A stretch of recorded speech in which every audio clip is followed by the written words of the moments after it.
Shalom. Oke. Saya tuh orangnya kalau ingin ngomong sesuatu, jadi di otak itu ngomong terus. Jadi kalau nggak bisa tidur tuh kayak orang tuh lagi ngomong sama seseorang atau lagi mau khotbah, jadi ngomongin terus. Jadi ini yang saya kayak orang yang selalu ada di dalam otak saya, dalam pikiran saya. Ini masalah yang Tuhan ingetin saya gitu loh. Sekitar 2 minggu yang lalu saya bicara masalah perempuan pendarahan. Yang 12 tahun pendarahan itu disembuhkan oleh Tuhan tanpa didoakan. Tanpa minta didoakan. Nah, prinsipnya adalah karena percaya. Mereka, jadi di dalam kisah kesembuhan-kesembuhan yang terjadi itu karena mereka mempunyai pengertian sendiri. Yang membuat ya Tuhan kerja. Coba kita buka dulu Lukas 7 ayat 6 sampai 10. Lalu Yesus pergi bersama-sama dengan mereka. Ketika ia tidak jauh lagi dari rumah perwira itu menyuruh sahabat-sahabatnya untuk mengatakan kepadanya, "Tuhan, janganlah bersusah-susah, sebab aku tidak layak menerima Tuhan di dalam rumahku. Sebab itu aku juga menganggap diriku tidak layak untuk datang kepadamu.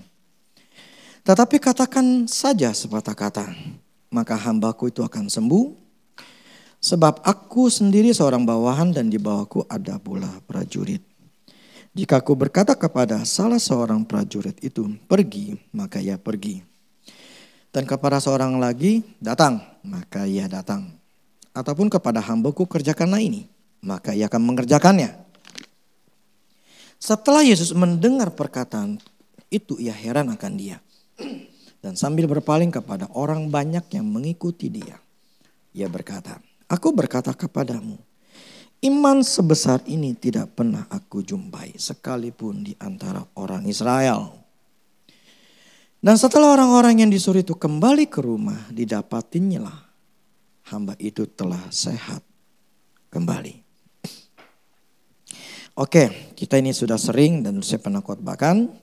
Jadi kita tahu bahwa nih pria perwira ini punya seorang hamba, seorang ya hamba gitu ya, mungkin pembantu atau bawahannya itu sakit, bahkan mau mati gitu.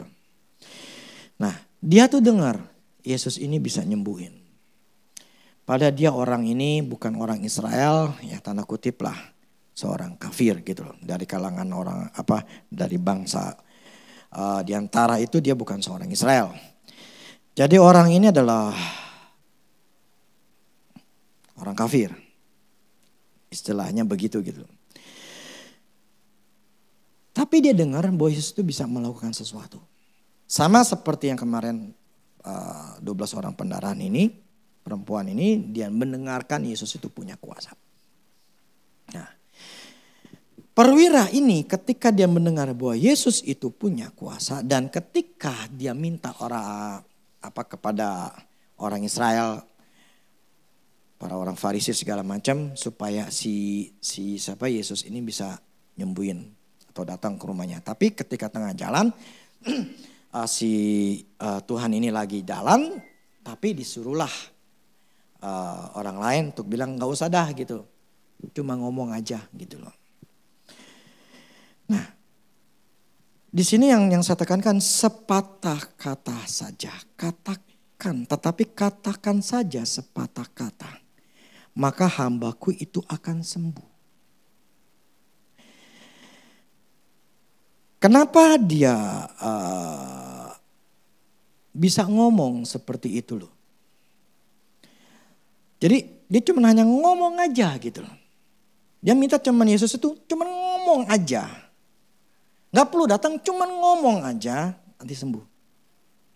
Jadi dia percaya bahwa omongan Tuhan cuma satu kata saja itu bisa sembuh. Dasarnya karena dia tahu, dia sadar, karena dia seorang perwira, seorang tentara. Yang namanya tentara itu dikatakan dia orang misalnya ke bawahannya. Datang sini, dia akan datang. Pergi ke sini, ke sana, dia akan pergi itu. Jadi dia punya satu pengertian. Karena dia adalah seorang tentara. Perkataan dia, karena dia seorang punya otoritas. Perkataan itu punya kuasa. Bisa memerintahkanlah kepada bawahannya. Jadi pengertian dia dengar Yesus, dia itu punya power untuk nyembuhin. Nah pengertiannya dia mengatakan ini orang punya power dari mulutnya gitu loh. Karena dia sendiri, dia memandang dirinya sendiri sebagai seorang tentara. Dia punya power untuk ngomong. Nah jadi dia punya pengertian, Yesus pun bisa melakukan hal yang sama gitu loh. Dia punya power, cuma ngomong aja nanti hambaku akan sembuh gitu loh. Jadi ketika di tengah jalan pengertian itu semakin kuat dalam dirinya. Akhirnya udah gak usah datang lah. Gue gak layak gitu loh. Untuk terima ini orang yang luar biasa ini untuk datang ke rumahku. Cukup ngomong aja. Nah. Dia tahu bahwa sebagai seorang tentara mulutnya berkuasa. Untuk berkata-kata, untuk memerintahkan bawaannya. Makanya dia percaya bahwa mulut Yesus pun punya kuasa untuk bisa mengatakan kesembuhan pada hambanya. Nah menurut dia yang paling penting perkataan Yesus. Bukan kehadiran Yesus. Ini hebatnya. Yang membuat hambanya sembuh. Pengertian bahwa ada otoritas di dalam setiap perkataan yang keluar dari mulut Yesus. Itulah yang membuat kuasa Tuhan bekerja dan menyembuhkan hambanya. Jadi sebetulnya yang dibutuhkan dari kita. Pengertian.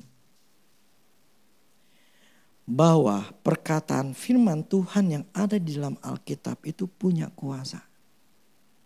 Ketika diperkatakan dengan kepercayaan 100%. Coba Yohanes 6 ayat 63. Yohanes 6 ayat 63. Rohlah yang memberi hidup. Daging sama sekali tidak berguna. Perkataan-perkataan yang kukatakan kepadamu adalah roh dan hidup. Kalau dalam terjemahan sehari-hari gini. Perkataanku adalah roh dan menghidupkan.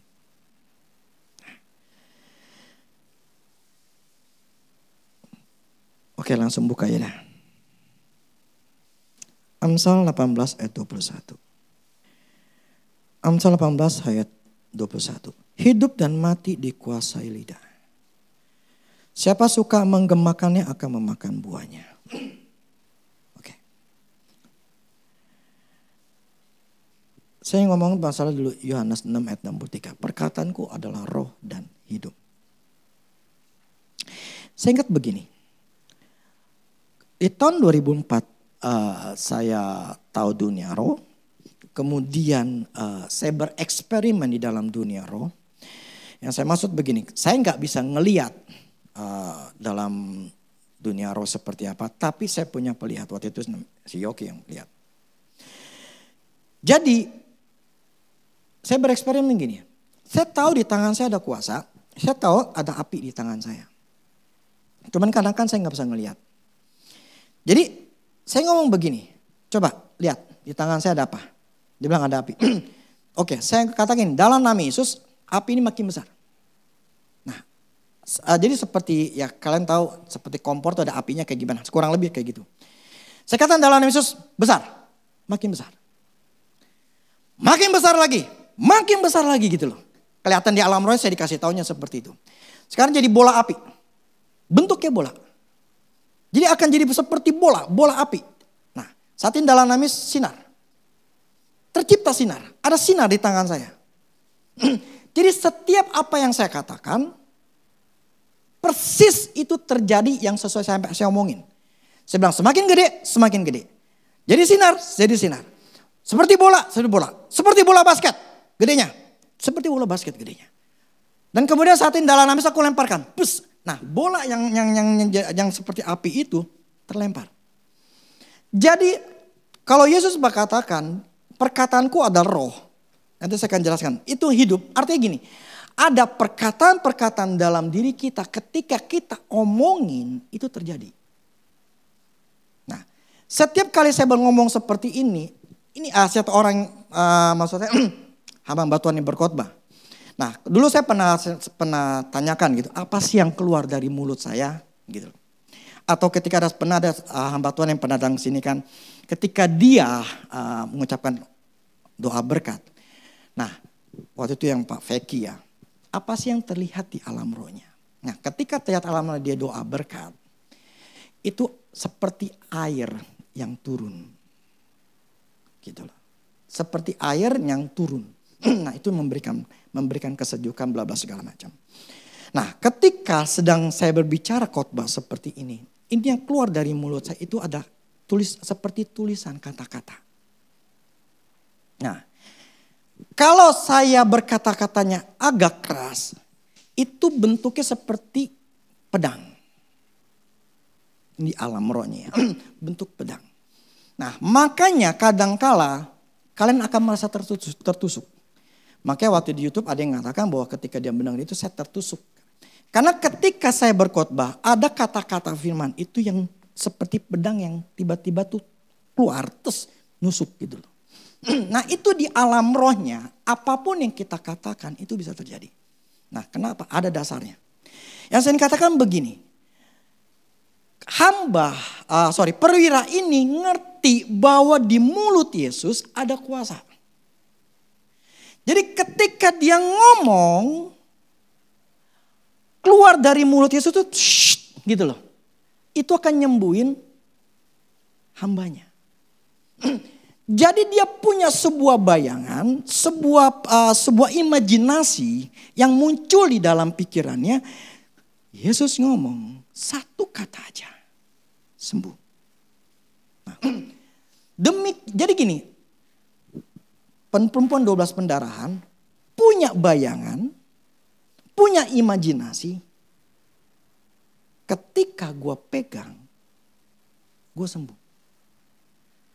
Jadi gini, dua orang ini bisa mengalami kesembuhan karena punya pengertian masing-masing, imajinasi masing-masing atau kreasi masing-masing yang membuat ketika mereka percaya 100% terjadi perubahan. Kalau perempuan 12 pendarahan ini dia mempunyai pengertian karena dia mak-mak. Dia masak, dia melihat terjadi ketika dia masak, api itu merambat. Nah, dia mempunyai pengertian demikian Yesus punya kuasa di dalam tubuhnya itu bisa ngerambat sampai ke bajunya.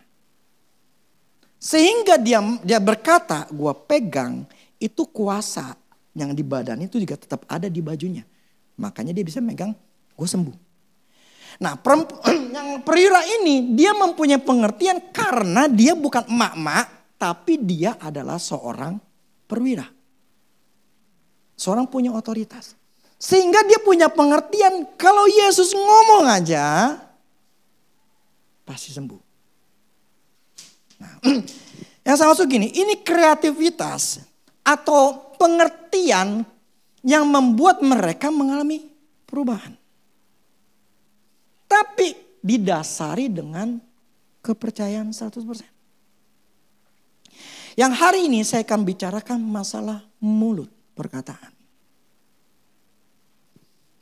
Yang tadi saya katakan ketika saya berkhotbah atau ketika saya mulai ngerti dunia roh. Itu saya mulai ngerti apa yang terjadi di alam roh.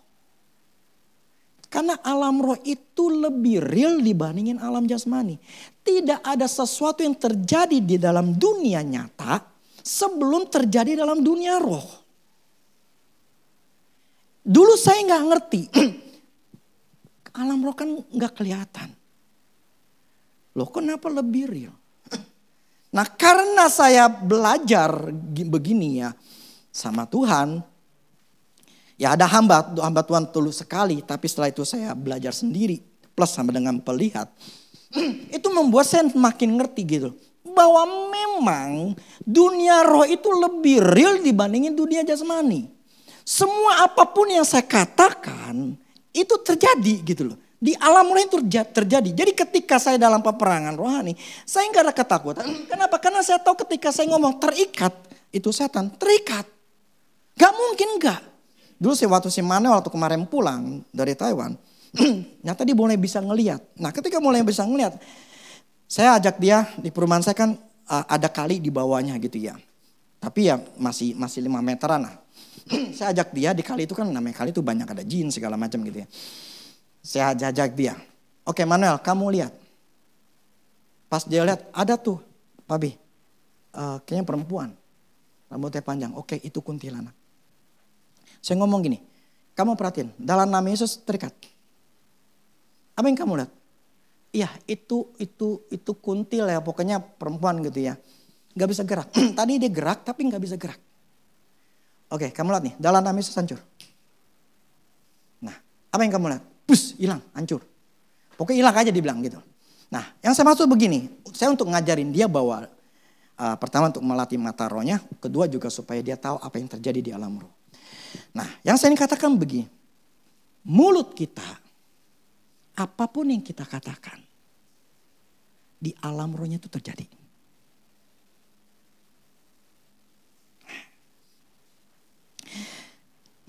Kenapa saya harus menghubungkan dalam alam rohnya? Karena begini. Yakobus 3 ayat 2. Ayat 2. Sebab kita semua bersalah dalam banyak hal.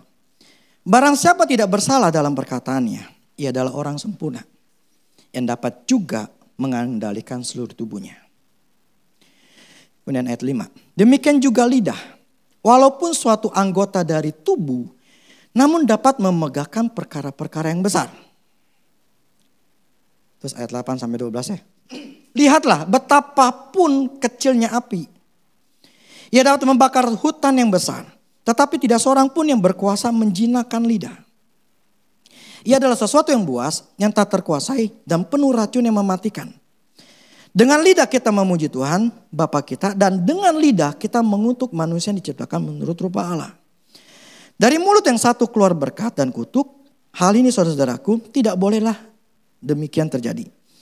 Adakah sumber memancarkan air tawar dan air pahit dan dari mata air yang sama? Saudaraku, adakah pohon ara dapat menghasilkan buah zaitun? Dan adakah pohon anggur dapat menghasilkan buah ara? Demikian juga mata air asin tidak dapat mengeluarkan air tawar. Oke, begini. Di sini Tuhan mengatakan di dalam Yakobus bahwa ketika seseorang mengendalikan mulutnya, bakal dikatakan dia adalah orang yang sempurna. Bahwa api yang kecil itu bisa membakar seluruh hutan. Nah, dan lidah ini begitu buas, yang tidak terkuasai, itu menjadi bisa mematikan. Nah, Tuhan ingin mengajarkan di dalam Yakobus, lidah perkataan kita itu sungguh sangat berkuasa.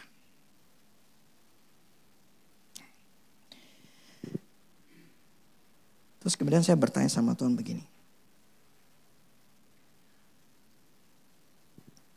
Yang firman katakan gini kan, hidup dan mati dikuasai lidah. Barang siapa menggemakannya, ia akan makan buahnya. Saya tanya Tuhan, kenapa lidah perkataan kita itu bisa berkuasa, mengubah. Kalau terjemahan BIMK, lidah mempunyai kuasa untuk menyelamatkan hidup atau merusaknya. Lidah punya kuasa untuk nyelamatin hidup kita atau ngerusak hidup kita. Orang harus menanggung akibatnya. Saya tanya Tuhan, kenapa engkau bikin aturan main ini? Dan kenapa aturan ini ada? Kenapa aturan main ini ada? Yang dimana lidah kita mempunyai kuasa yang luar biasa. Dari mana itu asalnya? Prinsip di Alkitab itu membuat aturan ini terjadi. Kalian mungkin pernah dengar Kalau orang Islam pernah sering ngomong tuh begini. Perkataanmu adalah doamu. Pernah dengar gitu? Ya kan? Kalau orang Islam ngomong gitu. Perkataanmu adalah doamu.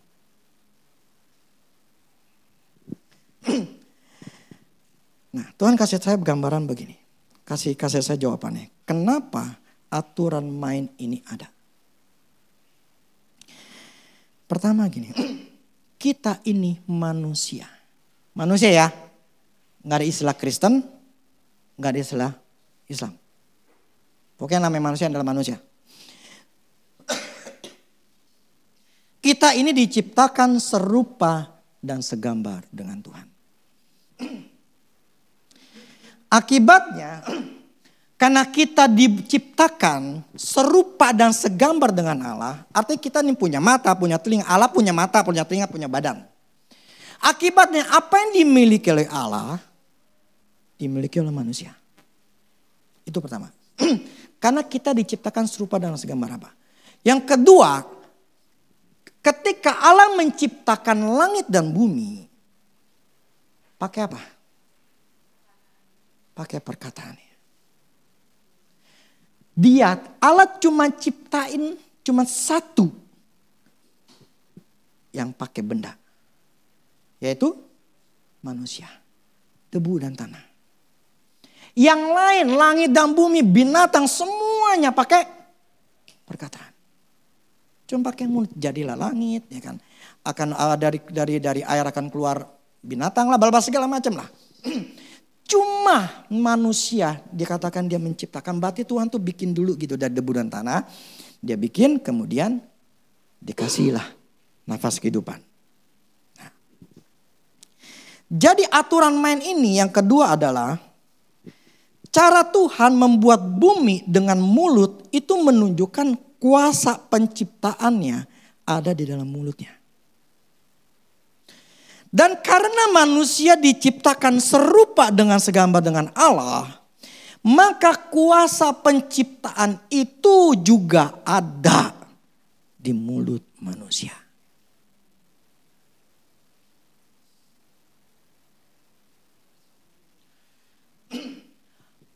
Allah itu roh. Nah, ketika dia menciptakan segala sesuatu dari yang tidak ada menjadi ada melalui mulutnya. Jadilah langit, jadilah bumi. Nah, di mulutnya ini ada roh yang menghidupkan. Ada kuasa yang keluar. Nah, manusia diciptakan serupa dengan segambar dengan Allah. Sehingga kuasanya Tuhan menciptakan langit dan bumi itu pun ada di dalam diri kita. Kuasa penciptaan melalui mulut kita. Apapun yang kita katakan tercipta. Jadi aturan mainnya Tuhan ini terjadi di hari awal penciptaan. Sehingga kuasa penciptaan ada di mulut kita. Makanya di Amsal dikatakan lidah itu mempunyai kuasa untuk merusak atau nyelamatin hidup kita. Kita yang ciptain.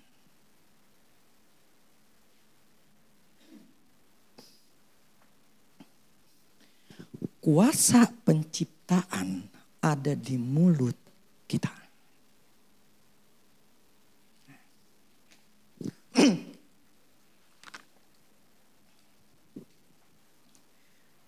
Ini saya apa istilah gini. Saya diingetin lagi begini. Saya punya anak 3. Yang pertama Mikael, Manuel, dan Marvel. Ketika mereka masih kecil, saya dulu nggak sadar. Si Manuel sama Mikael itu kalau ada perbedaan. Contoh gini, waktu kita pernah pelayanan ke Makassar. Kita kan sering diajak makan. Ya, ada waktunya kita makan. Nah, waktu kita mau makan, kita ngomong, yuk kita mau makan. Si Manuel ketika dia dengar makan, waktu masih mungkin 6-7 tahunan kali ya. 4 tahun. Masih kecil. Ketika kita bilang mau makan, si Manuel langsung makan lagi. Si Mikael dengar makan lagi. Yes, makan lagi. Mukanya senang. Sampai salah masuk restoran. Satu anak ini ngedengar makan senang banget. Yang satu dengar makan merasa tersiksa. Makan lagi. Dan memang kalau Manuel waktu masih kecil makannya tuh di mood. Tahu di mood? Di dalam aja. Kita yang kesel gitu loh. Makannya susah. Nah, dulu saya nggak ngerti. Tapi akhirnya saya dikasih pengertian. Kenapa itu terjadi? Pada waktu istri saya ketika itu hamil, si anak saya yang pertama kali ketika masih di kandungan, itu selalu saya ngomongin. Mikael, kamu anak yang pintar, anak yang makannya tuh gampang sekali, anak yang sehat, anak yang kuat. Jadi kalau kamu makan, itu benar-benar makannya tuh nggak pernah bermasalah. Saya ngomongin itu berhari-hari, pokoknya selama di perut. Selalu saya omongin begitu. Nah hasilnya ketika dia keluar, ini anak memang gemuk. Bukan cuma gemuk, makannya nggak pernah susah. Saya katakan nggak pernah susah. Sekalipun dia sakit paling turun 40%-an. Jadi akan tetap makan. Nah yang si Manuel saya nggak ngomongin. Karena ketika kan si Mikael itu tahun 2000. Ketika masih bayi. Ternyata istri saya hamil lagi. Saya shock. Ya saya shock lah orang susah kalau lagi susah begitu. Anak lagi satu gitu loh. Jadi pada saat itu saya nggak ngomongin apa-apa. Bahkan saya dalam keadaan stres. Akhirnya ya pertama saya akan jadi bermasalah waktu dengan anak saya. Karena waktu saya nggak gendong dia. Akhirnya itu anak seperti menolak saya. Karena memang perhatian saya kurang. Karena stres gitu loh. Tapi akhirnya saya betulin lagi pakai mulut saya. Saya waktu itu setelah, pokoknya berapa bulan itu kalau digendong dia gak mau. Saya pakai mulut saya rubah. Manuel, kamu berharga di mana papi? Papi senang kamu punya kamu. Papi bangga punya kamu. Saya ngomongin berkali-kali sampai terjadi perubahan. Oke, saya balik lagi gini. Anak saya ketika masih bayi, masih dalam perut, saya ciptain. Saya menciptakan bahwa anak ini sehat, kuat, tidak susah makan. Kalau makan gampang sekali, saya ciptakan dia. Nah, walaupun saya waktu itu kurang gitu ngerti, tapi saya ngomongin terus dan hasilnya anak saya namanya Mikael itu tidak pernah bermasalah dalam makan. Yang kedua si Manuel bermasalah dalam makan. Nah itu kuasa penciptaan terjadi yang saya bisa alami. Nah kemudian sepengalaman begini. Tahun 2001 si Manuel. Nah tahun 2021 kita nggak KB ya. Apa yang saya lakukan? Setiap kali begitu, saya ngomong gini, dalam nama Yesus, yang keluar mati. Saya nggak KB. Yang keluar mati. Ya, kurang lebih 4 tahunan. Nggak terjadi apa-apa. Tapi ketika saya lupa, bablas. Akhirnya, ya udah kita KB aja deh. Yang saya maksud adalah powernya, saya nggak bilang hidup. Atau saya nggak ngomong apa-apa. Saya ngomong pokoknya mati. Mati. Itu kuasa penciptaan. Nah, Ketika ternyata ngambil si Marvel, apa yang saya omongin? Saya katakan begini, Marvel, kamu anak yang baik, kamu anak yang sehat, kamu anak yang nurut. Plus, karena waktu kan 2004, saya ngerti dunia raya, kemudian 2005, saya diurapin sama Tuhan. Jadi setiap kali saya ngantar anak saya sekolah, saya ke gereja, saya penyembahan, saya renungin firman Tuhan, plus saya diurapi tanpa ada hamba Tuhan. Jadi saya selalu bermanifest di mana urapan Tuhan itu turun terus tiap hari selama 1,5 tahun. Makanya saya nggak ngerti tujuannya waktu itu diurapi sama Tuhan. Akhirnya tatonya untuk peperangan rohani. Makanya urapan istilahnya kuasa Tuhan itu kayak orang di ya pengertian saya sih sebetulnya yang lebih ini. Cuman istilahnya urapan itu masuklah gitu loh. Nah setiap kali, setiap hari, tiap malam saya tumpangin tangan di perut istri saya. Boleh katakan 90-95% selama 9 bulan itu saya selalu doain. Dan saya selalu alirin yang namanya urapan itu. Pagi saya terima, malam saya doain perut istri saya. Supaya apa? Urapan itu turun mengalir. Hasilnya apa? Dari 3 anak ini, cuman yang ngerti bahasa Indonesia itu Marvel. Yang 2 ini ngertinya bahasa Gesper. Ngertinya bahasa Gesper. Kalau Marvel, ketika saya ngomong Marvel, dia langsung nurut. Tapi jadi bahasa Indonesia ngerti. Yang 2 ini gak ngerti bahasa Indonesia. Ngertinya mesti bahasa Gesper. Pak, baru ngerti, baru nurut. Itu perbedaan yang terjadi. Jadi kuasa menciptakan anak kita, istri kita, suami kita, kerjaan kita, bisnis kita, apapun yang kita mau ada di mulut kita.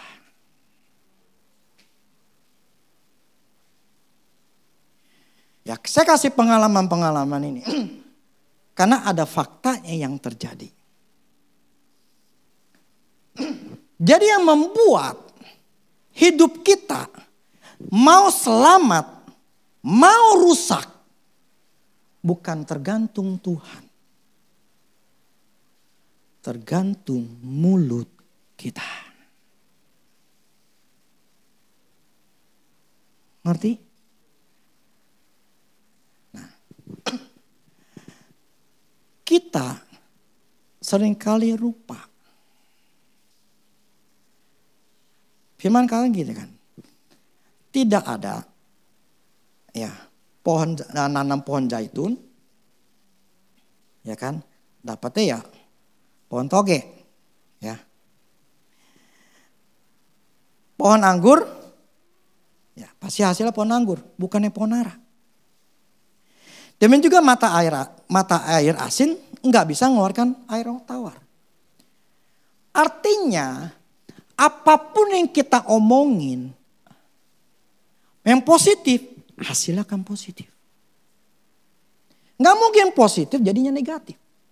Atau mulut kita jangan mengatakan entah positif entah negatif. Makanya kalau saya berprinsip begini, karena ini pelayanan di dalam, karena saya seorang yang berkhotbah plus saya istilahnya peperangan rohani, saya menjaga supaya tidak ngomong kotor, ngomong jahat. Kenapa? Karena itu akan mempengaruhi. Jadi gini, ada namanya plus, ada yang negatif. Itu kalau saya tidak menjaga tetap positif mulut saya, ini yang negatif akan menarik saya. Akhirnya apa? Ketika saya ngomong terikat, bisa nggak jadi. Karena ditarik sama yang negatif. Enggak. Setiap apapun yang kita ngomongin, di alam rohnya itu terjadi. Itu seperti benih. Apakah kemudian kita melakukan kita ngomong sekali kemudian akan terjadi? Enggak. Itu benih. Sifatnya benih. Nah, benih ini kalau kita ngomongin menggemakan terus, kita akan makan buahnya. Nah, terus gimana saya udah ngomongin negatif? Bisa nggak benih dimatiin? Bisa. Terus apakah sudah ngomongin positif? Bisa nggak mati? Bisa. Sekali lagi, tidak ada yang kekal di dalam dunia ini, termasuk kerohanian. Sekalipun saya positif, sekalipun saya dalam keadaan baik-baik terus. Tapi ketika saya ngomongin satu hal, membuka celah setan masuk, habis tetap. Kerohanian saya bisa turun. Saya kasih contoh, dulu benihin.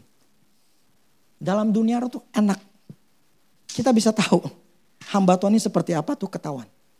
Dan karena kan dunia roh ya Tuhan kasih pengertian sama dikasih akses lah.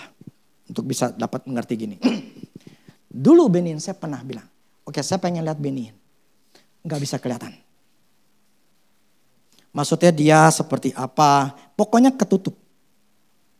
Gak bisa kelihatan.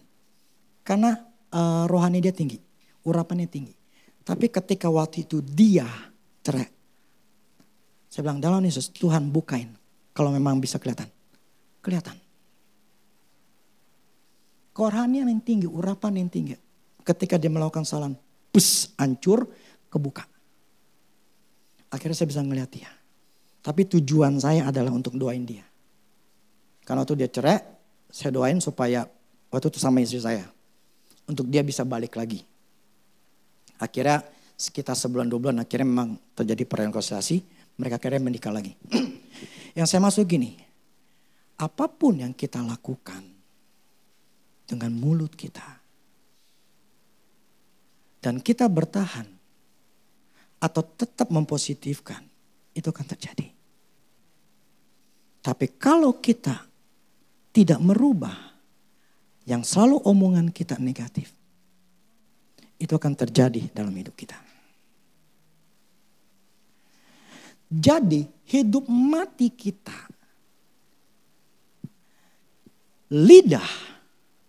Lidah kita itu bisa nyelamatin hidup kita. Atau ngerusak, mematikan. Barang siapa yang ngomongin itu akan punya konsekuensinya. Bertanggung jawab atau mengalami apa yang dia katakan. Makanya begini. Kuasa penciptaan itu sudah ada di dalam diri kita. Semua manusia. Nggak peduli Kristen, Buddha atau siapapun juga. Sekali lagi dasarnya adalah karena Allah menciptakan langit dan bumi dengan hanya perkataan. Dan karena kita serupa dengan segambar Allah. Apa yang dimiliki Tuhan kita miliki. Dia ciptakan dengan hanya perkataan. Berkatakan kuasa itu ada dalam Tuhan karena dia penciptaan melalui mulut. Kuasa itu juga ada dalam diri kita. Untuk kita menciptakan. Tinggal apa yang kita mau ciptakan. Kalau kita ingin menciptakan anak kita, suami kita, istri kita baik, tergantung mulut kita cipta ini apa. Untuk engkau membuat suamimu hancur, ngomong aja, lu malas, lu gak bisa, lu gak mampu. Lu begini. Saya jamin gak bakal maju. Kalau kita ingin menghancurkan masa depan anak, ngomong aja, lu bego, begitu aja lu gak bisa. Begitu aja lu gak mampu.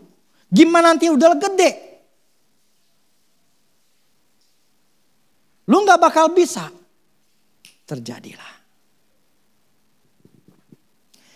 Makanya sekalipun waktu saya anak-anak saya masih kecil, tidak ada satu kata bego yang saya keluar dari mulut saya. Kan banyak tuh orang tua tuh begitu kesal ngomongnya goblok lu. Kalau dalam bahasa pakainya tuh tangong. Dulu mama saya tuh sering ngomong tangong. Hah? Tangong ya? Apa tangong ya? Goblok blon.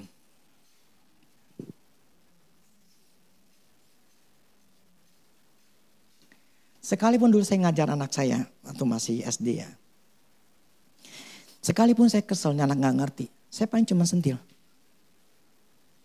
Tapi saya gak pernah ngomong, lu bego banget lu, gini aja gak ngerti. Lu goblok banget lu gak ngerti. Dan sekalipun mereka melakukan kesalahan, saya tidak menghina mereka. Saya tidak marah-marah dengan perkataan yang kasar, yang bisa nyakitin. Kenapa? Perkataan kita orang tua punya kuasa untuk menciptakan anak kita mau jadi apa.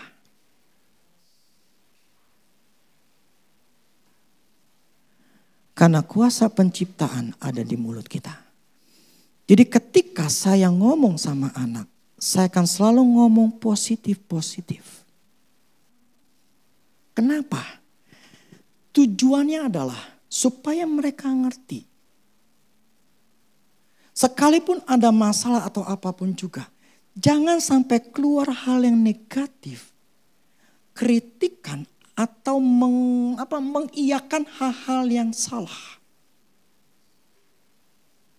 Sekalipun suami kita, istri kita atau anak kita melakukan kesalahan, bukan berarti kita jadi menghakimi.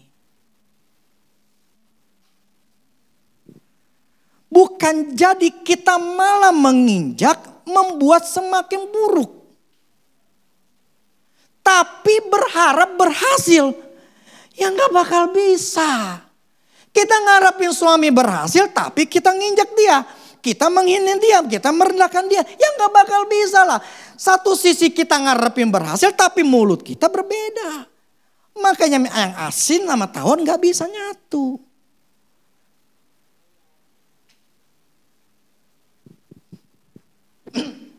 Makanya kita harus sadar, apapun saat ini kita sedang ngalamin, jangan sampai mulut kita itu mengeluarkan hal yang negatif, yang mengiyakan hal yang negatif. Ya tapi kan memang dia begitu, bla bla. Kalau memang kesal, tutup mulut. Kalau saya nih, walaupun saya nggak sempurna. Kadang-kadang memang saya marah. Tapi saya kalau marah, misalnya marah sama istri saya cuma diam. Saya diam aja. Tapi kalau saya lagi marah dengan sesuatu, saya biasa ngebanting. Udah selesai. Tapi saya nggak berani ngomong sesuatu yang salah. Takutnya bermasalah. Jadi kita harus sadar, apapun yang saat ini kita alami, hidup mati kita mau selamat, mau kita bagus, kita mau ngerusakin, kita yang nanggung. Saat ini mungkin kita masih belum mampu, jangan katakan, Tuhan saya belum mampu. Jangan. Kita harus mengatakan, Tuhan aku percaya. Aku bisa. Aku adalah orang yang berhasil. Tapi kan belum berhasil. Aku adalah orang yang berhasil. Aku adalah orang yang mampu. Aku adalah orang yang pintar. Ya tapi kan belum bisa, masih bego. Gue gak pikirin. Pokoknya firman ngomong seperti itu. Gue pasti bisa, gue pasti berhasil. Tapi kan belum ada kejadian. Gue gak pikirin. Pokoknya gue percaya. Jadi kita ini sedang menanam benih. Kita sedang menciptakan diri kita yang benar. Saya tahu ini gak mudah. Karena saya mengalaminya. Tetapi kuasa itu ada di mulut kita. Suka atau tidak suka.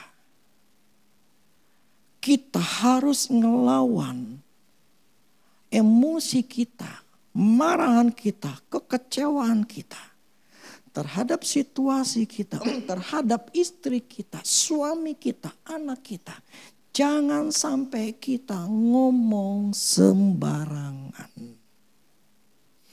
Perkataan kita adalah doa kita.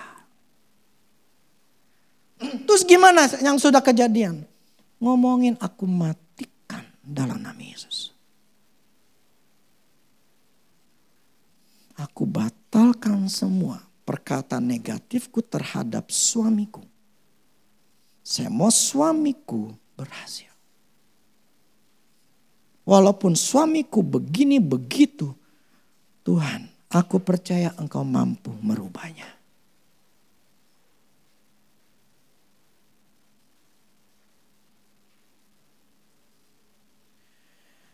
Kuasa penciptaan ada di mulut kita.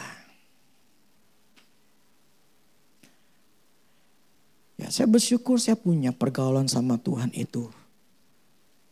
Dari tahun 96, 97. Hati saya rasa lapar akan Tuhan itu tetap ada sampai sekarang. Jadi saya bergaul sama Tuhan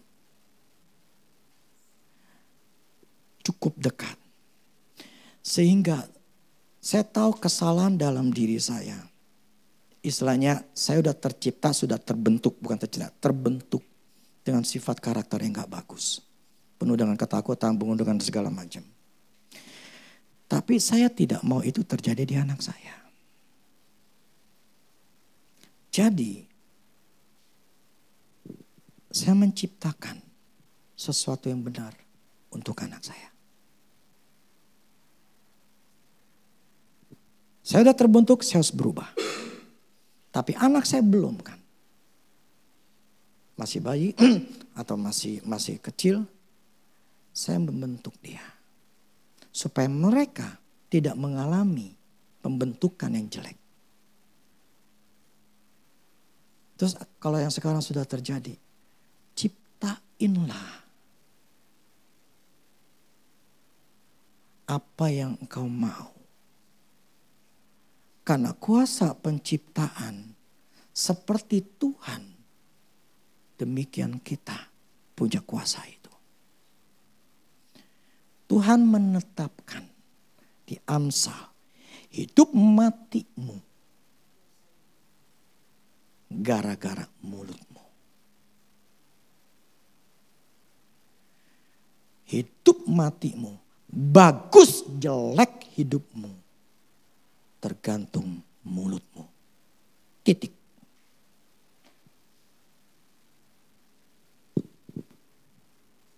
Mau sehat? Ngomong sehat.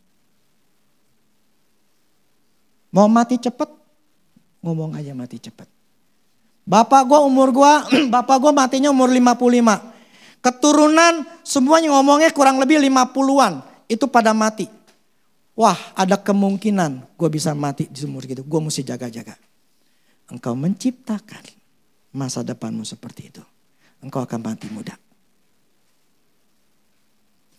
Makanya kemarin kan saya pernah ngomong kan. Ketika koko saya ngomong. Papa saya tuh kena glaukoma. Cici saya kena. Terpicu. Karena waktu itu dia hamil. Waktu keluarin. Dia neden, terlalu keras nedennya, akhirnya ngerusak matanya. Memicu glaukomanya. Akhirnya rusak matanya. Nah koko saya ngomong, lu udah periksa enggak? Nggak perlu. Atau dia ngomong apa lagi yang lain? Gue nggak perlu. Gue udah tolak itu semua, gue sehat. Dalam nama Yesus. Tolak. Jadi saya tidak mengiyakan apapun yang ada di keturunan papa mama saya. Apapun penyakit mereka, tidak ada yang mengenai saya. Sehingga sekitar mereka waktu pulang, saya ngomong sama mereka. Ke Mikael, Manuel, Marvel. Waktu kita lagi di kafe, kita lagi makan. Habis makan kita ke kafe, di situ saya ngobrol. Saya katakan begini. Papi udah putusin kalian bertiga kutuk-kutuk. Jadi di dalam diri kalian tidak ada kutuk apapun. Mau penyakit kayak apapun tidak ada. Kecuali kalian bikin kutuk sendiri. Kenapa saya ngomong begini? Supaya mereka kan tahu latar belakang. Supaya mereka tidak punya sesuatu yang negatif di alam pikiran mereka ketika mereka punya teman gitu ya. Lu bapak lu sakit begini gini. Mereka bilang mereka sudah tertanam di dalam otaknya. Tidak ada kutuk penyakit, tidak ada kutuk apapun juga. Gua bersih. Jadi saya tanamkan dengan perkataan saya ciptakan mereka. Mereka bersih dari kutuk.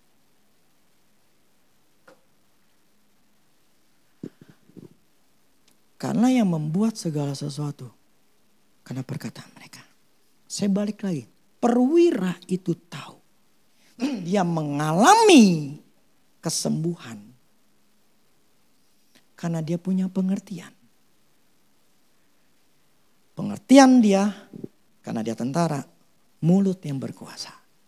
Kalau perempuan pendaran 12 tahun. Dia punya pengertian. Di badan Yesus. Bisa merambat kuasa. Dia sembuh. Yang hari ini kita belajarin. Di mulut kita punya kuasa. Kita harus menciptakan. Sesuai dengan imajinasi kita. Sesuai dengan kita harus mengkreasikan. Sesuai dengan bidang kita masing-masing. Yang saat ini kita sedang hadapi. Ciptakan itu. Asal gue ngelakuin ini. Asal gue berkata-kata. Tadi yang seperti saya katakan. Ketika istri saya nggak KB. Saya cuma ngomong dalam nama Yesus yang keluar mati. Selama 4 tahun. Tidak hamil. Tapi setelah 4 tahun itu. Cuma hanya mulut ngomong. Itu terjadi. Jadi saya meng-create. Kita yang ciptain. Apa yang kita mau. Tapi itu tidak terjadi dalam waktu semalam.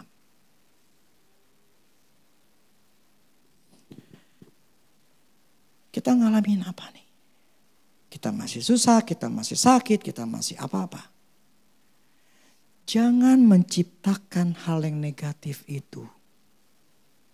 Rubah untuk menjadi positif.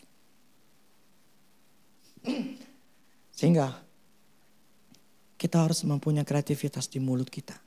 Omongin apa yang engkau mau. Walaupun kejadian fakta masih negatif.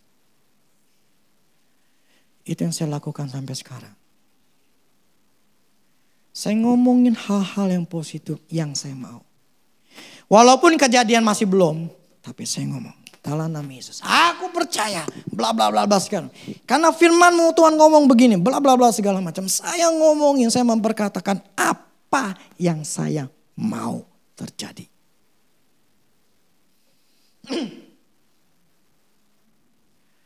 Karena saya tahu. Firman yang katakan. Hidup mati kita. Gara-gara mulut kita. Jadi sadar. Sekalipun kita pengen ngomel. Pengen marah saking keselnya. Lebih baik jalan-jalan, diam atau ngelakuin sesuatu yang lain. Daripada ngomong. Masalahnya setan itu bisa dengar.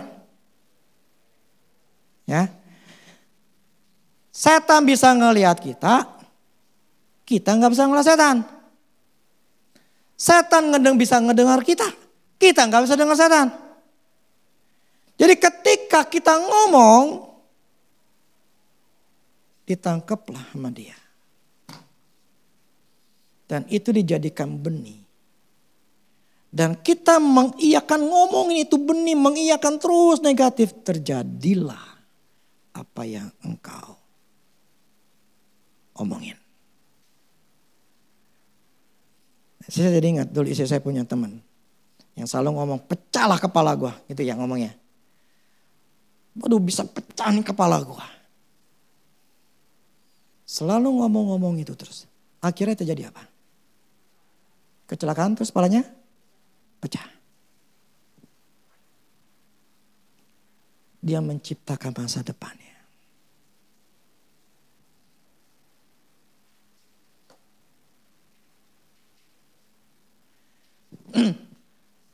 Kenapa? Misal kalau misalnya seumuran saya nih, ketika ngumpul, ngomong penyakit lah, ngomong nanti tua kayak gimana. Yang saya selalu katakan ketika dia ngomong apa-apa segala macam. Saya menolak semua hal yang negatif yang mereka omongin. Tapi saya akan katakan, di umur gua 80, 82, pokoknya di umur tua gua tidak punya penyakit. Gua sehat. Gua nggak akan ngalami seperti bapak gua kena penyakit ini. Gua akan nggak alami seperti mbak gua ngalamin seperti ini. Gua sehat. Jangan pernah berpikir, aduh gua begini, memang gua lagi ngalamin sakit begini. Kaki gua emang begini, kan kaki begini. Jangan mengiyakan, jangan mengkreat, menciptakan. Ya tapi gua sakit. Kaki gua dalam nama Yesus sembuh. Gua sehat, gua kuat, gua masih bisa jalan. Pokoknya sampai kapanpun gua masih bisa jalan. Amin. Itu yang kita ciptain. Jangan mengeluh. Mengeluh itu malah menambah tubuh kita ngomongnya, lu sakit, lu susah, lu begini, lu begitu. Akhirnya tubuh kita melakukan persis apa yang kita omongin. Amin? Ngerti? Jadi berhati-hatilah. Ciptain anakmu, ciptain suamimu, ciptain istrimu, kerjaanmu. Itu yang benar. Amin. Walaupun negatif, tetap ciptain yang benar. Ya, kalau kita masih punya anak kecil, ciptakan anak kita bahkan dari masih perut. Ini seperti siapa? Puput.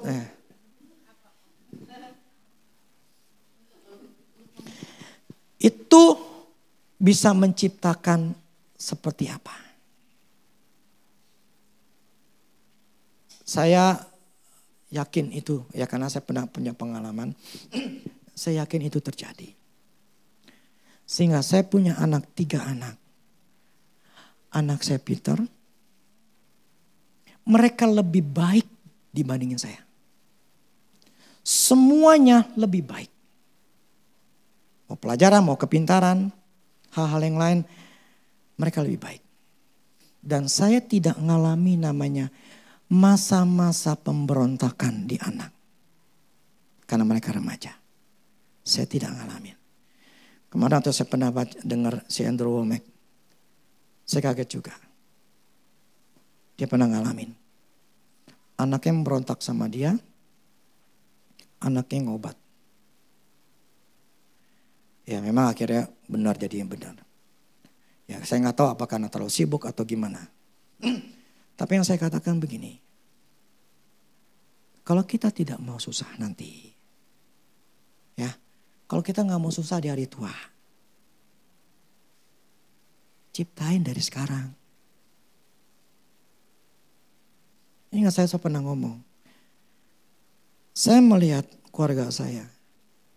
Sehingga saya ambil keputusan. Saya tidak akan melakukan hal yang salah seperti papa mama saya lakuin. Cukup di saya. Tapi keturunan saya tidak akan ngalamin. Saya putusin. Nah, saya menciptakan yang baru di anak-anak saya. Sehingga anak saya lebih bagus, lebih baik dibandingin saya. Karena saya tidak mau susah di hari tua. Apa yang kita mau ciptain untuk masa depan kita? Ciptakanlah dari sekarang.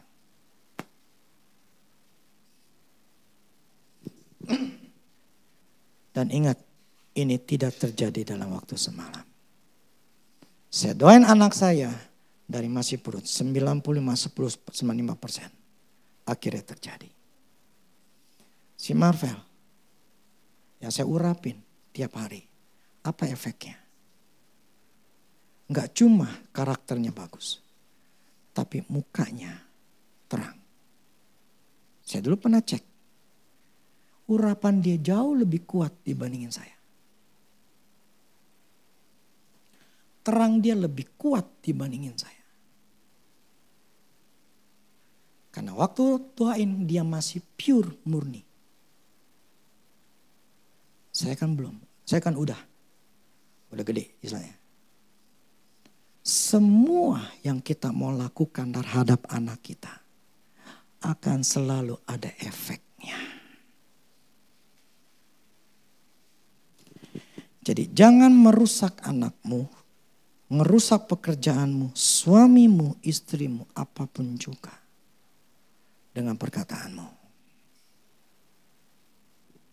Tapi ciptakan yang benar. Amin. Amin. Demikianlah firman Tuhan. Biar kita menjadi pelaku-pelaku firman Tuhan. Amin. Oke ya, musik.